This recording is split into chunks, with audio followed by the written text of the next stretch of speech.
হাত দিল, এটা কি পকেটে রাখ দাদা। আর দেরি হচ্ছে, আমি কাউন্টারে যাব। সবজি টবজি দেওয়া না, 1 পিস ফার্ম দিবেন না 2 পিস দিবেন? গুড। ওই এই গোস্তর এই সাইডে হাড্ডিটা ফলাই দে, ভিতরে রাখি দে।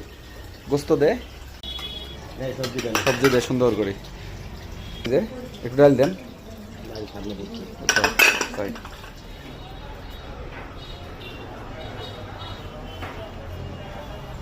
হ্যালো, খুশি নেই? খুশি হয়েছে নেই? ঠিক আছে, দেও দেন আগে। খা দোস্ত, খাইলো আগে। হে আমারে হঠাৎ করে ধরছে, ধরে করে টিয়া দে। টিয়া দি কি হবে, খাইলো আগে।